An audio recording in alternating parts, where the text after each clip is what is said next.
Don't let the SEC hold Ripple XRP back. They are moving forward and looking to Singapore with a potential institutional license to trade there, to do something there. What are they going to do there? What's Ripple going to do in Singapore? Good question.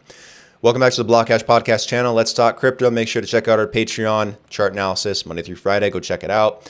We have two sponsors, PIKA Crypto and BENFT. PIKA Crypto is revolutionizing the intersection between blockchain and gaming. BENFT is also revolutionizing an intersection, that of education, using artificial intelligence, AI, and DeFi. Make sure to check out their links in the description below. All right. So the authorities in Singapore have awarded 190 major payment institutional licenses, with 11 going to digital payment token companies. And guess which one just got one? Ripple Labs. Ripple Labs has obtained an in-principle approval for a major payments institutional license in Singapore. So what does this mean? So Ripple announced today that it has obtained this payments license, again, in principle, from the Monetary Authority of Singapore, the nation's central bank and regulator, not legislator. Ripple said that the license will allow its Singapore branch to offer regulated digital payment token products and services, as well as further scale its customers' use of its crypto-enabled on-demand liquidity ODL platform, which saw a 5x growth in the country year over year. Quote for quote, they stated that they're pleased that Singapore has taken a forward-looking approach to how to regulate digital assets, said Stu Alderati, the chief legal officer of Ripple, saying in an interview with CoinDesk, with their licensing framework, they have figured out how to create a clear taxonomy for digital assets, balancing the need to protect customers' interests and the need to protect the integrity of the markets, while doing so in a way that promotes innovation and investment, something the U.S. has just failed to do time and time again. Ripple said that its Singapore office saw a 50% year-over-year increase in headcount, also amounting to 50 full-time staff, hiring across key functions such as business development, compliance, finance, legal, and sales as it ramps up its presence in the country.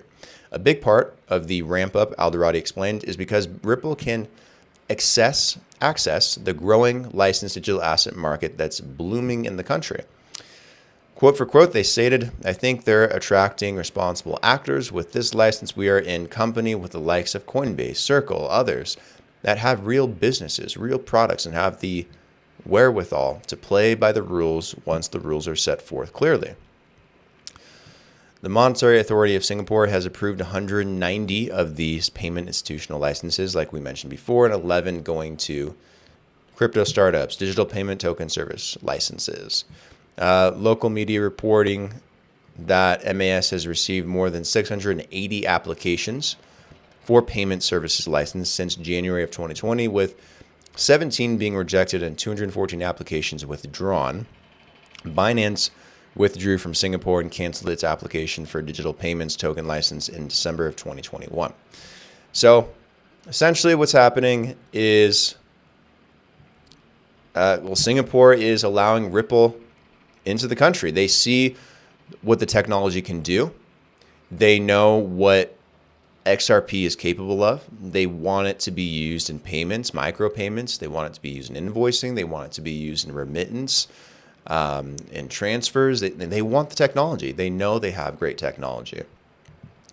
So again, this lawsuit between Ripple and the SEC has created more and more awareness for Ripple and is able to do more business. Just the other week, they announced a partnership with the Central Bank of Colombia, Banco de la República, all right, where I live here in Colombia.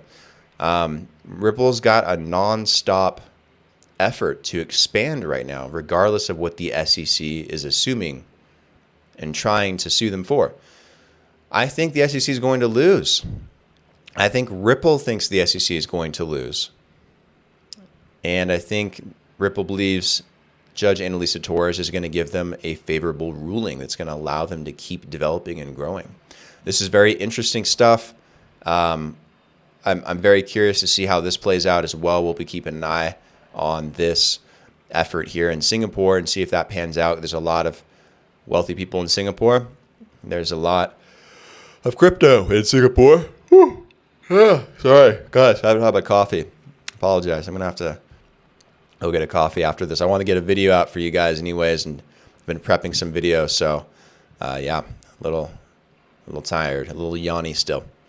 All right, guys, appreciate you watching this video. Please like it. Comment your thoughts down below if you heard anything different about what's going on with Ripple in Singapore.